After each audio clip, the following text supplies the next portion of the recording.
2 years had passed since that Christmas morning when Sam Carter first realized what it meant to be part of a real family. 2 years of birthday parties and bedtime stories, of school plays and scraped knees, of quiet moments that had transformed a cold businessman into a man who understood that the most important meetings of his life happened around a kitchen table with an 8-year-old girl explaining her homework. Keisha Washington Carter adjusted her new nameplate on her desk at Carter Medical Solutions.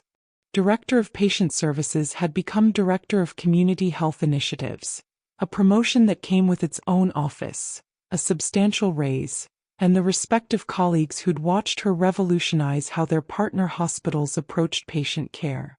The engagement ring on her finger caught the morning light streaming through her office window. In 3 months she would officially become Mrs. Samuel Carter, and Sam would legally adopt Amara. Their family would finally be complete on paper, the way it had been in their hearts for over a year. "Mama, you ready for the presentation?"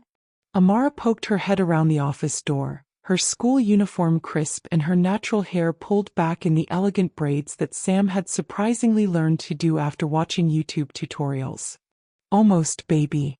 You sure you don't mind coming to another boring work meeting?" Amara grinned, showing off the gap where her front tooth had been until last month. "Are you kidding? I love watching you boss around all those hospital people. Plus, Dr. Sam said I could help with the PowerPoint slides." At 8 years old, Amara had become the unofficial mascot of Carter Medical Solutions. She knew every employee's name, understood more about healthcare policy than most college graduates, and had a way of asking questions that made even the most cynical executives remember why they'd gotten into healthcare in the first place. "Besides," Amara continued, "Mrs. Rodriguez said if I help with the presentation, she'll let me use the fancy microscope in the lab to look at blood cells." Keisha laughed, still amazed at how her daughter's curiosity had been nurtured in this environment. "All right, but remember the rules about big meetings." I know. Sit quietly, no questions until the grown-ups are done talking, and if I get bored I can draw but no rustling papers. And if anyone asks me questions I answer politely but I don't try to take over the meeting like last time." "Good girl. Now go find your soon-to-be daddy and tell him we're ready to change some lives." But even as Keisha gathered her presentation materials, she couldn't shake the feeling that something was shifting in their perfect world. There had been whispers in the hallways, sideways glances from some of the board members, and a tension in Sam's shoulders that he tried to hide but couldn't quite manage. The first sign of real trouble had come 3 weeks ago, when Richard Sterling's name started appearing in healthcare industry publications. Sterling was known throughout Chicago as a corporate raider who specialized in hostile takeovers of family-owned medical businesses. His signature move was to identify successful companies with what he called leadership vulnerabilities, then exploit those weaknesses to convince shareholders and board members that new management was needed. Carter Medical Solutions had been built by Sam's mentor, Dr. William Carter, who'd taken Sam in as a protege when he was fresh out of business school with more ambition than sense. When Dr. Carter died suddenly of a heart attack, he'd left the company to Sam with the understanding that it would always prioritize patient care over profit margins. For years, that philosophy had worked beautifully. The company thrived, their partner hospitals had the highest patient satisfaction scores in the region, and everyone from investors to employees seemed happy with the direction Sam was taking them.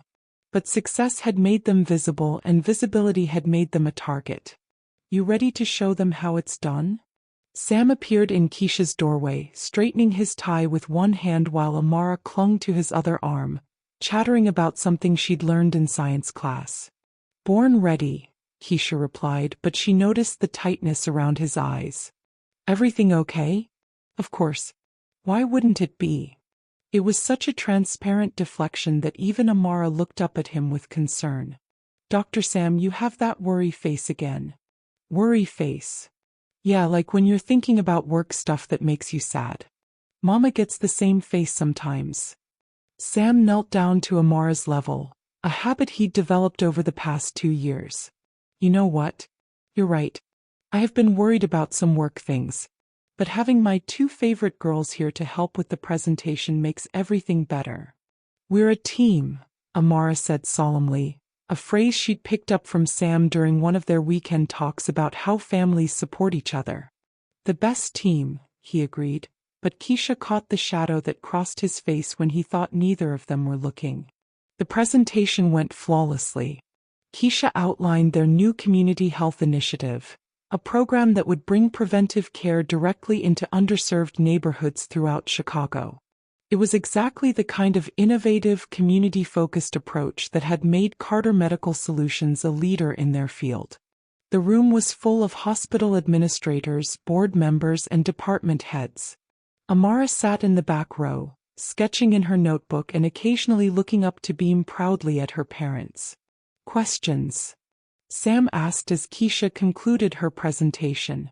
Dr. Patricia Hayes, an elegant woman in her 40s who ran the largest private hospital in their network, raised her hand. This initiative is certainly admirable, but I'm curious about the return on investment. These programs are expensive and serve populations that historically have difficulty paying for services. Keisha fielded the question with the expertise she'd developed over 2 years of proving herself in rooms full of people who initially doubted her qualifications. But as she spoke about the long-term benefits of preventive care, she noticed Patricia's attention wasn't really on her answers. Instead, the older woman's eyes kept drifting to Sam with an expression that seemed almost proprietary. After the meeting, as people filed out discussing implementation timelines and budget allocations, Patricia approached Sam directly. "Excellent presentation as always, Samuel. Though I have to say you seem different lately." "Different how?" Patricia's smile was perfectly professional and completely cold. "More relaxed, I suppose. Less focused on the details that made you so formidable in negotiations. Some of us have been wondering if your personal life might be affecting your judgment." The words were carefully chosen, designed to sound like concern while delivering a clear message. Sam's jaw tightened almost imperceptibly. "My personal life has never been stronger, and neither has my leadership of this company. Our patient satisfaction scores are at an all-time high, our profit margins are healthy, and we're expanding into new markets." Of course. But surely you understand how it looks from the outside. A CEO who goes from being known as the most ruthlessly efficient businessman in Chicago healthcare to someone who leaves work early for school plays and brings his family to business meetings. The pause before the word family was deliberate and cutting. Keisha felt her stomach clench. She'd been gathering her materials near the front of the room, but Patricia's voice carried, and every word felt like a slap. "Dr. Hayes," Sam's voice was dangerously quiet, "I'd be very careful about how you choose to continue this conversation. I'm simply pointing out what others are saying. There's talk that your priorities have shifted away from what's best for the company. Some people are even suggesting that your relationship with an employee might represent a conflict of interest. That employee is the most talented healthcare administrator I've ever worked with, and she's revolutionized how we approach patient care. I'm sure she's very competent. But perception matters in this business, Samuel. And the perception is that you've become soft." Amara, who had been quietly drawing in the back of the room, looked up at the sharp tone in Patricia's voice. She couldn't hear the words, but she could see the tension in Sam's posture and the way her mother's hands had stilled on her papers. That night, after Amara was asleep, Keisha and Sam sat in their living room trying to process what had happened. "She's not wrong about the perception thing," Keisha said quietly. "She's completely wrong. About everything. Sam, be honest with me. Are people really saying I'm holding you back? People like Patricia Hayes are saying it. People who've never liked the fact that I prioritize patient care over maximizing profits. But what if they're right? What if I am a distraction?" Sam turned to face her fully. "Keisha Washington Carter, you are the best thing that ever happened to this company. And to me. Don't let anyone make you doubt that." But the seed of doubt had been planted, and over the following weeks it began to grow. The whispers started small.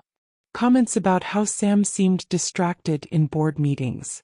Questions about whether it was appropriate for the CEO's fiancée to have such influence over company policy. Suggestions that maybe Sam's judgment had become compromised. Richard Sterling, meanwhile, began making his presence known. He started showing up at industry events where Carter Medical Solutions had a presence, making casual comments about leadership transitions and fresh perspectives. He scheduled meetings with some of their largest hospital partners, ostensibly to discuss general healthcare trends. But the real blow came from an unexpected source. "Samuel, we need to talk." Dr. Margaret Carter's voice on the phone was crisp with disapproval. Sam's adoptive aunt, the woman who'd raised him after his parents died, had been conspicuously absent from their lives since his engagement to Keisha. They met at the Union League Club, the kind of old-money Chicago establishment where Margaret felt most comfortable. She was a striking woman in her 60s, her silver hair perfectly styled and her bearing that of someone accustomed to being the most important person in any room. "You look well, Samuel." "I am well. Better than I've ever been." Margaret's smile was thin. "Yes, I'm sure this domestic situation has been quite fulfilling for you. But I think it's time we discussed what's best for your future." "My future is exactly where I want it to be." "Is it? Because from what I hear, your company is being circled by Richard Sterling. He's been very vocal about his belief that Carter Medical Solutions needs new leadership." Sam's blood chilled. "What do you know about Richard Sterling?" "I know he's a successful businessman who's made a compelling case that you've lost your edge. He's pointed out that your profit margins have decreased over the past 2 years while you've been pursuing these community service projects. Those community service projects have improved patient outcomes across our entire network. And I'm sure that's very noble, Samuel. But business is business.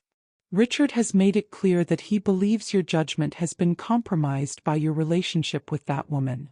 The dismissive way she said "that woman" made Sam's hands clench into fists. "Her name is Keisha. She's brilliant, dedicated, and she's going to be my wife. She's also the reason you're about to lose everything your mentor built." Margaret leaned forward, her voice dropping to the tone she'd used when he was a child and she was explaining why he couldn't have something he wanted. "Samuel, you've always been too emotional. It's why William worried about leaving you the company. He knew you had a tendency to let your feelings cloud your business judgment. Dr. Carter left me the company because he trusted me to continue his vision of healthcare that actually helps people. William was a dreamer. But dreamers don't survive in the real world without people like me to keep them grounded. Richard Sterling understands this. He's offering to keep you on as a consultant after the transition." "Transition?" Margaret's smile was sharp as a blade. "He's putting together a buyout offer. The board is already interested, especially after some of the concerns that have been raised about your recent distractions. You're behind this." The realization hit Sam like a physical blow. "You're the one who's been talking to Sterling. I'm trying to save you from yourself, just like I've been doing since you were 12 years old. This infatuation with playing house has made you vulnerable, Samuel. It's time to choose between your company and your little fantasy family." That night, Sam came home to find Keisha helping Amara with a science project about the human heart. They were bent over the kitchen table, using modeling clay to build different chambers, their heads close together as Keisha explained how blood flows through the body. "Dr. Sam." Amara looked up with clay-covered fingers. "Come see. Mama's helping me understand how our hearts work." Sam stood in the doorway watching them, these two people who'd become his entire world, and felt something break inside his chest. "It's beautiful, sweetheart." But Keisha heard something in his voice that made her look up sharply. "What's wrong?" "We need to talk. After Amara goes to bed." The conversation that followed was one of the hardest of Sam's life. He explained about Sterling, about Margaret's ultimatum, about the whispers and the board meetings and the growing pressure to choose between the company and the family he'd built. "So what are you going to do?" Keisha's voice was carefully neutral. Fight. I'm going to fight for everything that matters to me. Even if it means losing the company? The company isn't worth anything without you and Amara in my life. But even as he said the words, Keisha could see the doubt in his eyes. Carter Medical Solutions wasn't just his job. It was his legacy, his way of honoring the man who'd saved him from a life in foster care. Over the next 2 weeks, the pressure intensified. Sterling's buyout offer became public knowledge, and several board members began openly questioning Sam's leadership. Newspaper articles appeared questioning whether personal entanglements had affected his business acumen. The worst part was watching how it affected Amara. At her private school, some of the other children, whose parents moved in the same social circles as Patricia Hayes and Margaret Carter, began making comments about her fake family. "Mama," Amara said one afternoon, her usual brightness dimmed, "what does gold digger mean?" Keisha's heart stopped. "Where did you hear that phrase?" "Madison Porter said her mommy called you a gold digger who's making Dr. Sam forget how to do his job right." "Oh baby."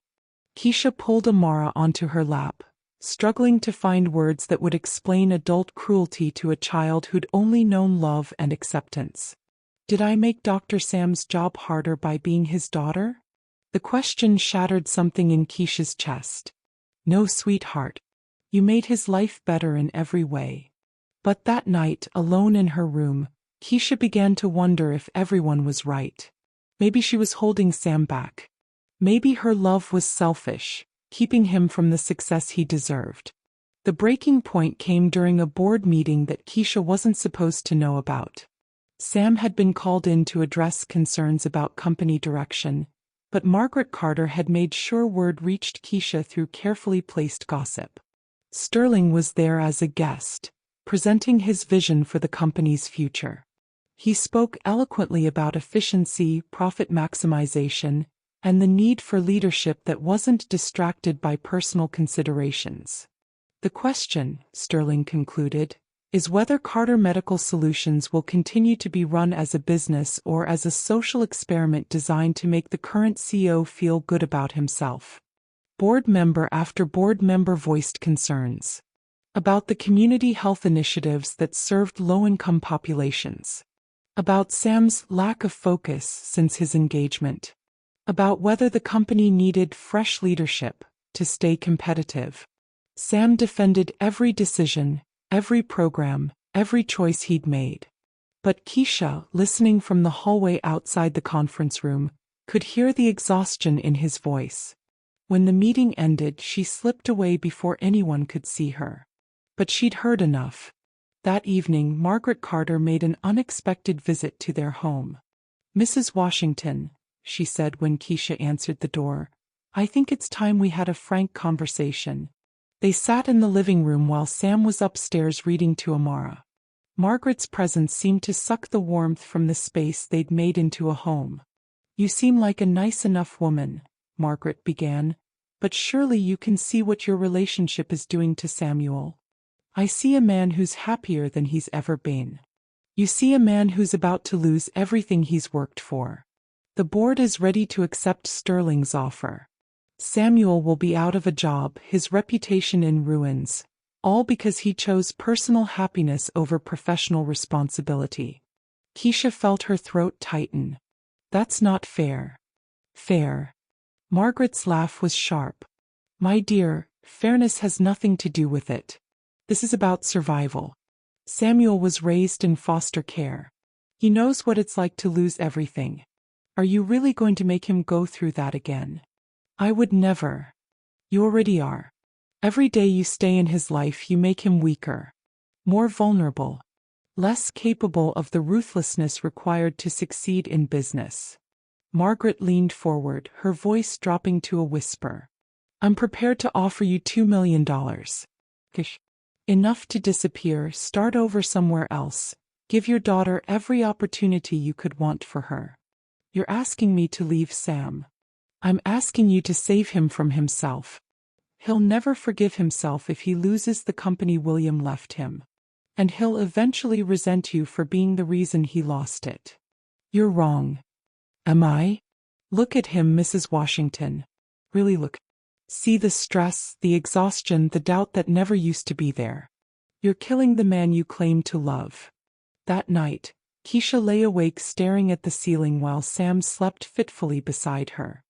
His face, even in sleep, was tense with worry lines that hadn't been there 2 years ago. Maybe Margaret was right. Maybe love wasn't enough when the whole world was against you. Maybe the bravest thing she could do was walk away.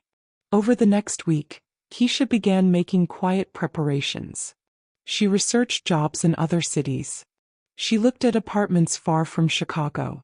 She started the terrible process of figuring out how to explain to Amara that sometimes loving someone means letting them go. But she underestimated her daughter's perceptiveness. "Mama, why are you sad all the time now?" Amara asked one evening as they sat together on the couch. "I'm not sad, baby. Just tired. You have the same look Dr. Sam gets when he thinks about losing his company." Keisha's head snapped up. "What do you know about that?" "I'm not stupid, Mama. I hear things. I see how the grown-ups at school look at us different now. I know people think we're bad for Dr. Sam." "Amara, are we gonna have to leave him?" The question hung in the air between them, and Keisha couldn't bring herself to lie. "I don't know, baby. Sometimes grown-ups have to make really hard choices. But we're a family." "Yes, we are." "Then we don't leave each other. That's what families do. They stick together even when things get scary." Out of the mouths of babes. The next morning brought the crisis none of them had seen coming. Sam arrived at work to find Sterling in his office, sitting behind his desk like he already owned it. "Samuel, good morning. I hope you don't mind. Margaret gave me a key. We need to discuss the transition."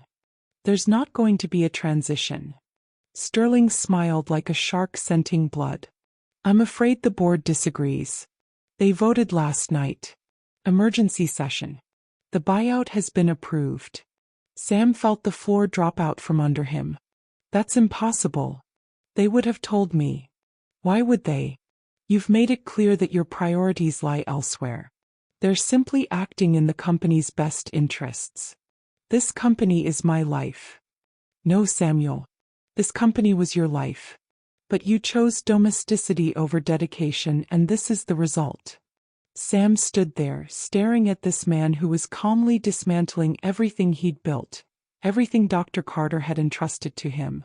"You have 48 hours to clean out your office," Sterling continued. "Your severance package is quite generous, considering the circumstances."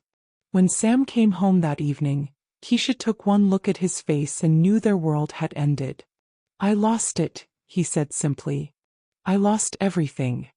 They held each other in the kitchen while Amara did homework at the table, and Keisha felt her heart break for the man she loved and the dream that had been stolen from all of them. "What do we do now?" she whispered. "I don't know." But 8-year-old Amara Washington looked up from her math homework and said, "We fight back." Both adults turned to stare at her. "What did you say, baby?" "We fight back. That's what you taught me, Dr. Sam. Remember? When the kids at my old school said I was too poor to be smart, you told me that people who try to make you small are just scared of how big you could become." Sam knelt down beside her chair. "This is different, sweetheart. This is grown-up business stuff." "No, it's not. It's bullying. And you taught me that bullies win when good people don't fight back."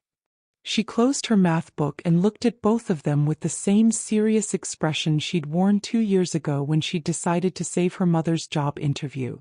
"Tomorrow is Friday. That means it's my day to come to the office after school. And I think it's time I reminded everyone why we're a family worth fighting for." As Keisha looked at her brave, brilliant daughter, she realized that Margaret Carter had been wrong about everything. Love wasn't weakness. Family wasn't a distraction. Sometimes they were the only weapons strong enough to win a war. And tomorrow they were going to war. Please, subscribe and watch out for the final part in the next video.